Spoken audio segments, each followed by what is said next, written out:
Welcome to Stribling's New York. I'm your host, Rob Taub, on WOR AM Radio 710 on your digital dial and iHeartMedia company. Stribling's New York is a show about business, culture, people. We have a wide range of guests from authors, producers, actors, artists, restaurateurs, chefs, Renaissance people. We have really a widespread of guests today. Dr. Jeffrey Brown will be talking to us soon. He's an endocrinologist from Houston, voted one of the top docs. And with me right now in the studio is our producer, Tony Simone, and author Lois Metzger, who I've known since summer camp. Welcome, Lois. Thank you very much. Very nice to be here. So, Lois, I've been reading your book, Change Places with Me. Thank you. And it's a book for young adults, I'm sure who means that anybody more mature than Rob Taub. I found the writing really compelling. And thank you. I don't even know how to begin explaining your book, so I'm going to have you do that. But how do you write a book for young adults, being that you're a mature sophisticate? Well, I don't know about that, but the reason I think I write for young adults is that I had a couple of very strange experiences in my childhood. When I was 7 years old, I had a moment, and I can remember this very vividly, where suddenly everything felt different. And I knew that at 7, all the sort of baby, early childhood stuff was on one side, and then something else, something bigger was on the other side. And it was very clear that it was a sort of before and after thing. And then didn't happen again until I was 14. Same thing. Suddenly, in a moment, everything looked different. There was all of childhood, maybe some of the tween stuff was over, and then ahead of me was the rest of the teenage years, adulthood, and everything. So again, this profound change in a moment. And I thought, okay, it happened at 7, happened at 14. Well, it'll happen again at 21 and 28 and 35, and it never happened again. So I feel like I sort of got held in that 14-year-old head. So it's not a stretch to write for teenagers at all. But the way you did it is very compelling. Of course, was with my imagination, I thought maybe that your character, Rose, was possessed or something, but you could tell right away something happened. It was something happened. Yes. Yeah. I mean, I set out to write a fun book about things that are not fun, things like grief, loneliness, loss, heartache. So I had Rose, 15-year-old Rose, wake up, and this is in the future because there's some futuristic elements. I was wondering about that. Hydro buses. Hydro buses, and also, very importantly, there are these sort of boutique memory alteration places, and they advertise by infomercial. It's a little sci-fi in there. Like a little science like fiction. a Philip K. Dick story. Well, absolutely. I mean, I think Philip K. Dick's story, We Can Remember It For You Wholesale. Yes, is one of my favorites of all absolutely. Time. And what I also love about Philip K. Dick and borrow from him is he invents things just to have them go wrong. So I had Rose, 15-year-old Rose, wake up in the year 2029. I mean, that's where she is. And she's happy. Everything is wonderful. And she starts making all these changes in her life. She's getting along with her stepmother beautifully, starts befriending kids she never spoke to before. And then as time goes on, it seems as if her happiness is not exactly built on the strongest foundation. Things begin to crumble. And at some point, she does wonder if her memory has been tampered with. And so the book is in 3 parts. And the first part is Rose being happy and realizing that something is very wrong. The second part is Rose in childhood when she actually had a completely different name. She was Clara and was a severely depressed girl who could not get over her father's death and her father's recent remarriage to now the woman she's stuck with, her evil stepmother.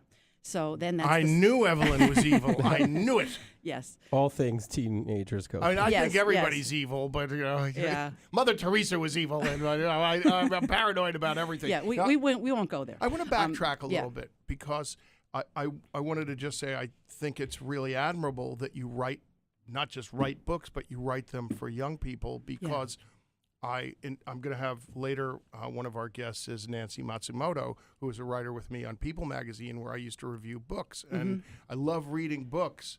And the only thing I think I love more is getting paid to read them. Sure. And I find it sad that people just don't read as much anymore, or at least young people don't, because their thumbs are kind of working on these devices all the time and Although handhelds. bookstores are back. I hope Yes, they are. and from what I hear, young adult books are doing very well. Kids are reading, young people are reading. So what's your take on all this? And do you have interaction with young people? And do they come up Yeah. and meet you at your signings and things like that? At the signings, and also I do a lot of Skype visits with classrooms. So you get to, just recently I spoke to the 5th grade at the Pinecrest School in Florida. That's cool. And so you read a little bit from your book, talk about the book a little, and then they have questions, and their questions are always great. Parents, send your kids to Lois's website. How do kids find this so that our listeners can know? LoisMetzger.com. The name was available. So was RobTaub.com. So is TonySimone.com. And I didn't have to fight for it. RobTaub.org. Yeah. METZGER. LoisMetzger.com. Yes. All right. And so they can they have all these Skype interviews there? I've got to work on my diction. I mean, I work it out with each individual school, but yeah, it's very, very easy. And it's a way of going all over the country without travel costs. So Silly it's very question. good. Do you do book signings? Yes, I actually have a signing coming up at the McNally Jackson bookstore on June 30th at 7 p.m. McNally Jackson, beautiful bookstore Where on is Prince this? Street. Prince Street, Yeah. just east of Broadway.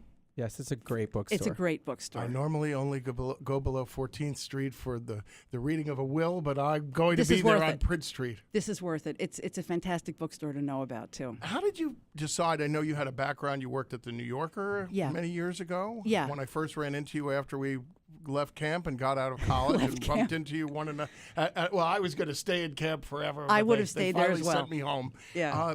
We ran into one another at a party, and I think for the ACLU, boy, that dates me. And you were working at the New Yorker at the time. Yeah. So how did you go from the New Yorker to writing these books? Well, it's funny because I worked at the New Yorker as a typist and also in the fiction department reading slush manuscripts.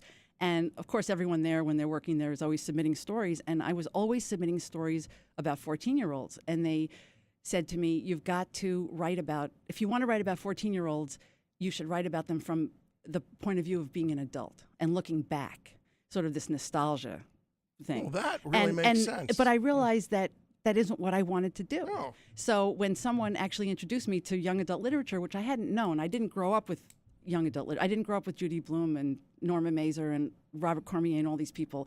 I came to them later, and as soon as I read my first young adult novel, which was a book by Virginia Hamilton called Sweet Whisper's Brother Rush, which is a beautiful novel, instantly I knew what I was going to do with the rest of my life. How many books have you written so far? This is my 5th novel. Change Places with Me is the 5th book. You also have A Trick of Light? A Trick of the Light. Of the Light, Missing Girls? Yes. And Barry's sister? Yes, and Ellen's Case, yeah. So this is the 5th novel. They're all standalones, as it's called, not series, except that Barry's Sister and Ellen's Case are book and sequel. And then I also edited some anthologies, which gave me a chance to ask the writers I love best to write me a short story. So I have 5 anthologies of short stories that I published, and 2 nonfiction books, one about Anne Frank, which is called Yours, Anne, which is supposed to take Anne Frank from the moment of her birth to her death, so it's sort of around the diary.